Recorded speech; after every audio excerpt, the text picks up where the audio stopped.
이거 찍어드리기 했었죠? 네, 가겠습니다. 네, 그래서 주기율표 설명인데요. 반지름부터 볼게요. 어쨌든 이거는 원자의 크기를 가지고 이제 우리가 이제 3단에서 분자의 구조와 극성을 이제 파악을 할 때 쓰기 때문에 일단 알아놔야 됩니다. 그래서 반지름이 나오는데, 반지름은 어제도 이제 그때도 얘기했듯이 원자핵과 체외각 전자 사이의 거리를 말합니다.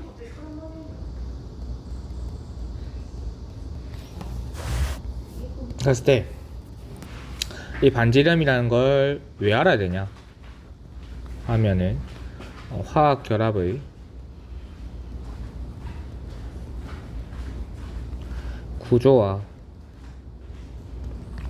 어떤 그 크기를 알기 위해서 얘를 이제 알아야 된다고 아시면 돼요. 그랬을 때 이거를 이제 파악하는 게 우리가 이제 3단원에서 배울 이제 분자의 어떤 구조와 극성을 파악할 때 얘를 합니다. 그래서 이제 이 극성, 이제 폴라리티라고 불리는 극성이라는 건요. 결국에는 뭐 말 그대로 어떤 차이를 의미해요. 그래서 차이라는 거는 이제 화학적 결합에서는 전자와 원자 핵이니까요. 전기적인 차이를 말한다. 전기적인 차이를 말한다. 라는 거 알아두시면 되고요. 결국엔 얘도 어쨌든 이 반지름을 결정하는 거는 결국 원자핵과 체외각 전자 사이의 거리니까요. 요걸 결정해주는 건 결국 힘이잖아요. 힘에 의해서 얘가 결정이 되는데, 이 힘은 우리 알다시피 정전기적 인력입니다. 뭐 중력도 있겠지만 일단 크게는 정전기적 인력이라 볼게요. 정전기적 인력은 우리가 물리학에서 배울 건데 쿨롱 포스라 하죠. 그래서 F는 K2의 R 제곱에 Q1, Q2라는 식으로 정의가 되고, Q1, Q2는 알다시피 전하량입니다. 전하량이고, R은 이제 거리의 제곱이에요. 거리. 뭐 K는 상수예요. 일단 나중에 대학교 가서 정확하게 배우시고 일단 상수라는 것까지만 아시면 됩니다. 일단 그렇습니다. 그래서 우리가 항상 이거 반지름을 형성할 때 우리가 주기율표 외울 때도 얘기했지만 항상 인력을 우선시 보고, 그 다음에 인력이 뭐 동일한 조건, 너희가 봤을 때 우리가 봤을 때 인력이 동일한 조건에 있다라고 하면 그때부터는 반발력을 보면 된다 이거예요. 반발력을 보면 되는데, 인력을 항상 우선시 여기는데 반발력은 뭘 보면 되냐면 이제 등전자 이온일 때, 등전자 이온이 아니라 이온이 됐을 때를 비교하면 돼요. 그러니까 인력은 뭐 나머지 다 볼 수 있는 거니까. 자, 인력에서 가장 중요한 거는 첫 번째가 결국엔 절대적인 거리가 중요합니다. 절대적인 거리는 결국 이 R 제곱 거리에 어떤 영향을 많이 받으니까요. 결국 이 주 양자수에 의해서 이 거리가 결정이 되는데, 이 주 양자수는 같은 족일 때, 같은 족을 비교할 때 이렇게 보시면 되고요. 그 다음에 전하량 개념이 있는데, 전하량 개념은 이제 원자 번호를 해석을 해서 원자 번호의 핵전하를 해석하시면 되겠죠. 원자 번호 같은 주기 내일 때 비교를 할 때는 이렇게 비교하면 된다라는 거예요. 그래서 인력 개념이 원래는 우리가 저번에 얘기했지만 인력 개념은 유효 핵전하라는 걸로 이루어져 있습니다. 그래서 유효 핵전하는 뭐냐면 핵전하 마이너스 가려막기 효과인데요. 이 핵전하라는 거는 쉽게 생각하면 원자 번호로 생각하시면 돼요. 핵의 전하니까 원자 번호가 증가되면 핵 전하가 증가되죠. 그래서 원자 번호라 생각하시면 되고요. 가려막기 효과라는 거는 그리고 전자들 사이의 반발력이에요.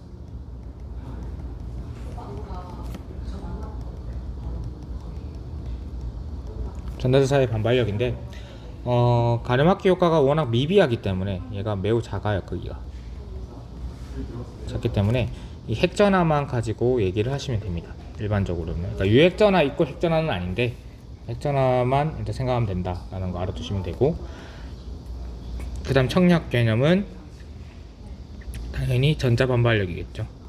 일로 들어가서 바로 2층인 거. 그 계단으로 갔을 때 왼쪽으로. 자, 그래서 이겁니다. 그랬을 때 어, 이제 두 가지 반지름을 비교하게 되는데요. 원자 반지름과 이온 반지름을 비교하게 됩니다. 그랬을 때 원자 반지름은 원자 자체가 전기적 중성이잖아요. 그러니까 그 원자 번호가 의미하는 양성자 수와 원자의 전자 수가 같다라고 했는데, 얘는 거의 이제 인력만 해석하시면 돼요. 인력 가지고만 해석할 수 있다. 즉 여기 두 개 있는 거 있죠. 여기 요거 두 개 가지고만 해석을 하시면 돼요. 그래서 인력이 커지면 당연히 반지름은 줄어든다. 요것만 해석하시면 돼요. 그랬을 때 뭐 같은 족일 때는 당연히 같은 족일 때에는 이제 주기가 증가될 수 있잖아요. 그래서 주기를 고려하는데, 주기가 증가되면 당연히 반지름이 커지는 걸 볼 수 있겠죠.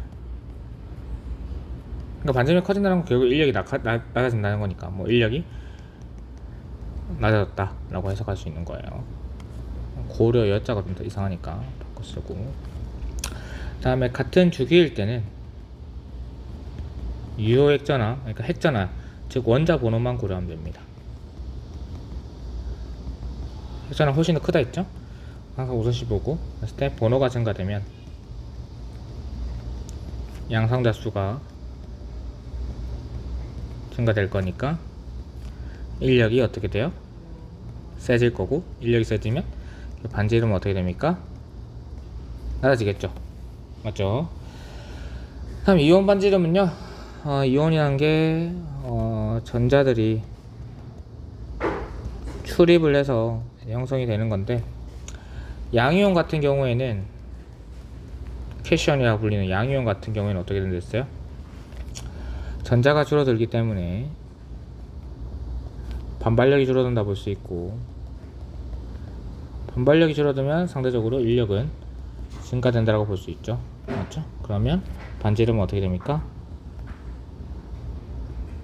감소를 하는데, 반지름은 감소를 하는데, 그 중요한 게 반지름은 글자가 이상하니까 따로 쓸게요. 반지름이 감소하는데, 중요한 거는 반지름이 크게 감소할 때가 있어요. 이게 계속 이어지다가 반지름이 크게 감소한다는 거는 그 주기가 변화했다는 거예요. 예를 들어서 베릴륨을 가지고 예를 들어 봅시다. 베릴륨 원자번호 4번 베릴륨을 가지고, 원래 베릴륨이 4 플러스니까 가운데 있고,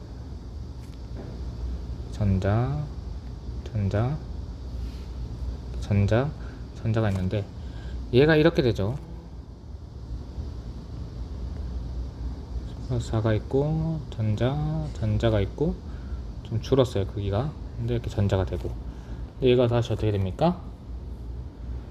플러스 4가 되고, 이렇게 해서 전자 두 개로 되게 바뀌잖아요. 맞죠? 그래서 크게 감소할 때는 이제 반지름이 이제 크게 감소하는데, 크게 이때는 주기 변화가 있는 거다 라고 생각하시면 됩니다. 알겠죠? 그 다음 음이온은 쉽습니다.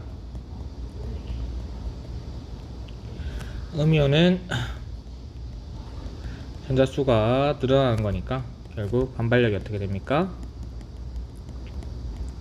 증가된다 볼 수 있고, 그럼 인력은 어떻게 돼요? 상대적으로 줄어든다 볼 수 있죠. 그러면 반지름은 어떻게 됩니까? 증가된다라고 볼 수 있다. 이러니까 산소 이온이 훨씬 더 반지름이 크다는 거 알아두시면 되겠습니다. 됐죠? 자, 그 다음 이온화 에너지 보겠습니다.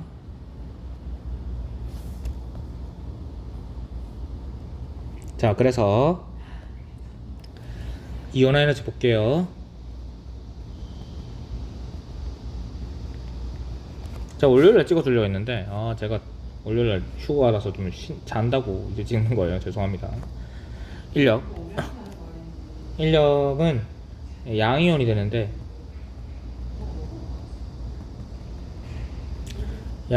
필요한 에너지. 이게 혼자 이제 연구실에서 이렇게 찍으면 쪽팔려요, 여러분. 혼자서 이제 마임 하는 것도 아니고. 그러니까 좀 잘 들어주시기 바랍니다. 그래서 양이온이 된다는 거는 결국 그 그러니까 전자죠. 전자가 한 개 나오면 양이온이 됩니다. 그 상태에서. 알죠? 그래서 필요하다는 거는 또 공급하다는 건데, 뭔 말이냐면요. 그 전자가 이렇게 원자 여기 코어가 여기 있고 전자가 이렇게 있어요. 전자가 여기 있는데 전자는 이 위치까지 가면 여기 있으면 프리해져요. 근데 쌤이 요 간격이 다 뭐라 했어요? 에너지 레벨이라 했죠. 그럼 이 에너지 레벨들이 결국에는 어떤 특정 에너지 값을 말하잖아요. 그래서 특정 에너지 값을 가지는 입자를 우리가 양자라 한 데 있었고, 그랬을 때 얘가 여기 이 에너지 낮은 에너지 준이 있는데 얘가 여기로 뛰어 올라가야지만 자유롭게 될 수 있는, 이 위치에 가면 자유롭게 되니까 이렇게 된다는 거죠. 그럼 이만큼 뭘 해줬는데 우리가 공급을 해줘야 된다는 거죠. 맞죠? 그래서 이게 양이온이 되는데 필요한 에너지예요. 이해되죠? 그래서 전자에서 이거는 쉽게 얘기하면 결국 전자 한 개를 떼어내는데 필요한 에너지예요.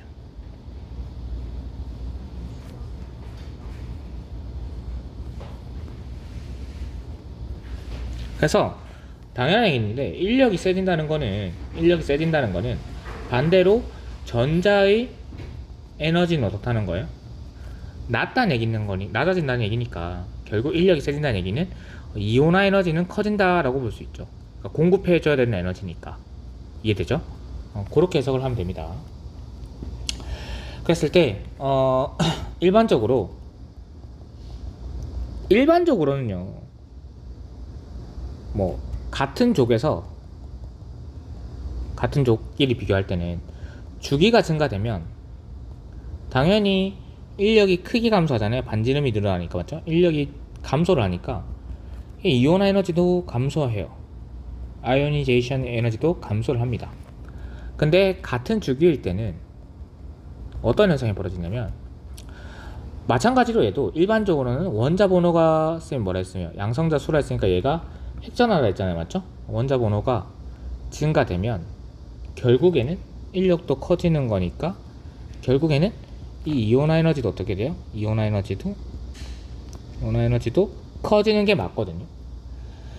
근데 이 같은 주기에서 예외가 발생하게 됩니다. 예외가. 왜냐면 얘는 실질적인 그 인력 개념은 아니에요. 비슷한 개념이 됐죠, 쌤이 그냥. 왜 예외가 발생하냐면, 어쨌든 얘는 에너지 레벨에 따라서 뭔가 달라지거든요. 그랬을 때 2족에서 13족 갈 때 현상이 하나 발생되는데, 그러니까 우리가 그 2족의 같은 주기에서 말한 거예요. 이온화 에너지가 같은 주기, 다른 주기는 항상 다른 주기를 비교해야겠죠. 에너지가 항상 13족의 이온화 에너지보다 큰 경우가 돼요. 그러니까 예를 들어서 베릴륨의 이온화 에너지가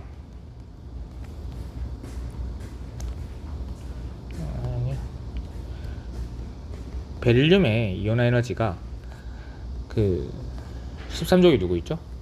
붕소 있죠, 보른의 이온화 에너지보다 큰 경우가 돼요.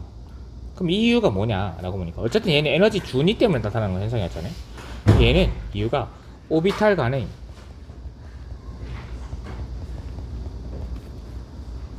에너지 준위 차 때문에 현상이 일어나는 거예요. 그러니까 이족에는 뭘 채우고 있냐면 S에 딱 2개 채우고 있는데, 13족이 되면 뭐는 됐어요? S에 2개 채우고 P에 1개가 늘어난 상태죠. 근데 S 오비탈의 그러니까 에너지 레벨보다 P 오비탈의 에너지 레벨, 에너지 준위가 어떻다는 거예요? 크다는 거죠. 그러니까 원래 가지고 있다는 값이 크다는 거예요. 그러니까 예를 들어서 100이 되면 안정돼 있는데, 그러니까 한 개 늘었다고 인력값이 크게 증가하지 않으니까 S만 딱 ES 그러니까 S에 딱 두 개 채운 상태를 만약 50이라 봤을 때 S에 두 개 채우고 여기 S에 두 개 채우고 딱 똑같은 레벨인데 여기서 P 한 개 채운 게 인력값이 충분하지 않으니까 얘가 한 52 정도 된 거야. 그럼 100을 공급하니까 여기는 48을 공급해주면 되고 여기는 50을 공급해줘야 되니까 이 경우가 훨씬 더 크게 되는 거죠. 이해되죠? 하여튼 그렇게 보면 됩니다. 이해됐죠? 그 다음에 15족하고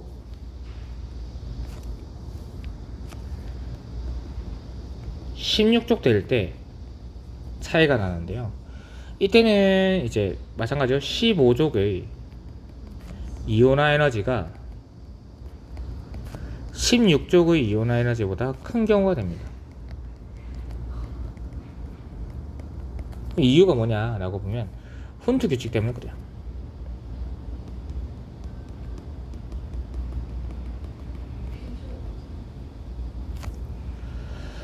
훈트 규칙이 뭐였죠?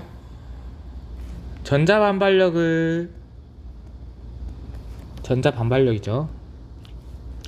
전자 반발력을 최소화하기 위해서 뭘 해줍니까?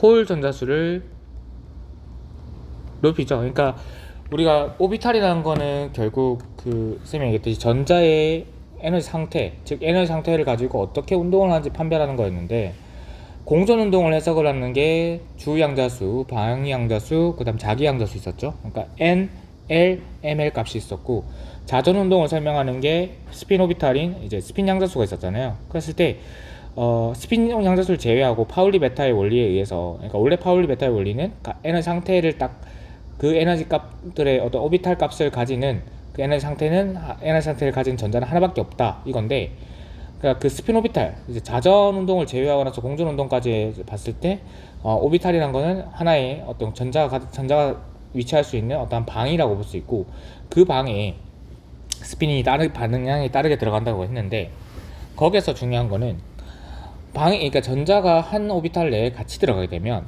그러니까 전자가 한 오비탈, 이때 말하는 오비탈, 우리가 문제에서 말하는 오비탈은 거기까지입니다. N, L, ML까지예요. 요까지일 때 두 개까지 들어갈 수 있는데, 두 개까지 들어가지는데 이 두 개가 뭐 어떻게 되는데, 스핀 방향이 이렇게 되고 이렇게 되는 데 있죠. 맞죠? 근데 얘가 두 개 들어가면 뭐가 생깁니까? 반발력이 생기는 거예요. 그러니까 어쩔 수 없이 두 개를 들어가는데도 반발력이 발생을 하는 거예요. 스핀을 반대로도.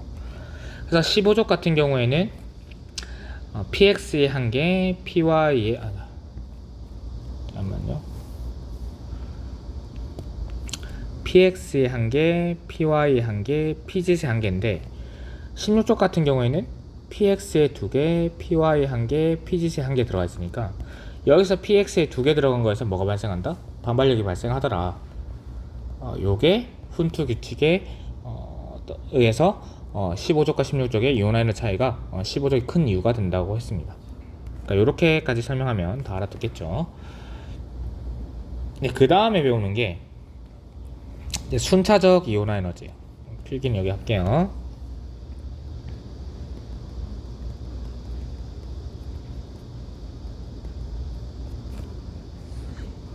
이거는 쉬워요. 뭐냐면 전자 한 개를 아웃시킬 때 필요한 에너지를 E1이라고 할게요. 이온화 에너지를. 그러면 이온을 하고 나면 일단 A라는 애가 A 플러스로 바뀌면서 여기 형태는 반발력이 줄었죠. 전자가 감소하면서. 그럼 반발력이 줄었다는 거는 그만큼 인력이 증가됐다고 볼 수 있죠. 그럼 여기서 이 A 플러스 상태인 어떤 양이온 상태에서 전자를 한 개 더 아웃시킬 때 필요하던 에너지를 E2라고 하면, 이 E1과 E2 값을 비교하면 E2가 훨씬 더 크다는 얘기입니다. 요게 인력 개념에서 해석할 수 있는 거죠. 이해됐죠? 이렇게 되고 이렇게 점점 가거든요. 그럼 E3가 E3가 이렇게 됐어요. 게다가 EN까지 왔어. 그래서 N하고, 그러니까 EN하고 비교하다가 EN 플러스가 뭐가 되냐면 훨씬 더 뭔가 몇 배, 수십 배 증가된 거예요. 수십 배는 아니라 몇 배인데 몇 배수로 증가된 겁니다. 진짜 크게 증가된 거예요. 크게. 이게 그래서 여기는 n개까지 이거 딱 하면은 뭐예요? E1까지 하면 한 개 버리죠. E2까지 하면 두 개 버렸죠. 그럼 EN까지 하면 n개까지 버렸죠. n개까지 전자를 잃었어요. 그러면 뭐 이걸 EN까지 쓰면 AN 플러스가 되겠죠. 이 상태에서 A의 N 플러스 1의 양이온이 되니까, 그러니까 EN 플러스 1을 딱 쓰니까 뭐가 됐냐면 크게 증가했다 이거예요. 그럼 이때는 뭐가 됐냐면 여기에서 주기 변화가 있었다는 겁니다. 주기 변화가. 그래서 N개가 뭘 의미하냐면 원자과 전자수를 의미할 수 있죠. 체외각 전자수 나왔죠? 원자과 전자수를 의미할 수 있다 이런 거예요. 그래서 예를 들어서 이거예요. 예를 들어서 어떻게 설명할 수 있냐면 탄소를 설명할게요. 그러면 탄소 그냥 뭐죠 이거? 루이스 점전자식으로 표현하면 이게 전자가 4개 있잖아요. 그래서 이온을 썼어요. 이온을 쓰고 있으면 이렇게 3개 됩니다. 그러니까 C에서 C 플러스가 됐겠죠? 그래서 E2를 썼어요. E2를 쓰면 어떻게 돼요, 얘가? 이렇게 C2 플러스가 되죠? 그 다음에 E3를 썼어요. C3 플러스가 되죠? 그 다음에 E4를 썼어요. 그러면 C가 되죠? 아니, C가 그냥 C4 플러스가 되죠? 이 상태에서 이러면 여기 밑에 있는 거예요. 그러니까 이 상태가 지금 이 상태잖아요. 이렇게 딱 되면 얘가 전자가 체각에, 그러니까 주기가 딱 변해버렸잖아요. 이 상태거든요. 딱 얘가.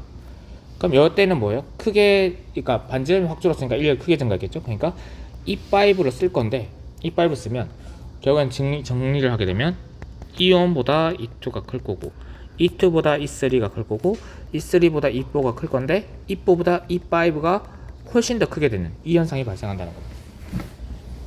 이해됐죠? 이게 순차적 이온화 에너지예요. 이해됐죠?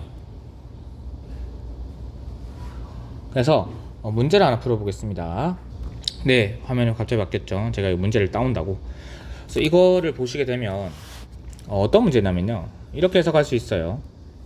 제2이온화 에너지래요. 이온화 에너지가 이렇게 되는데 이렇게 돼 있대요. 그러면 어떻게 풀 수 있냐면 이렇게 풀 수 있습니다. 만약에 이제 8번부터 14번이잖아요. 그러면 8번이 누구죠? 산소 8번, 그 다음에 검은색으로 쓸게요. 그러니까 문제 풀이를 이렇게 적는 8번부터 14번 중 하나니까 8번 산소, 9번 플루오린, 10번 네온, 11번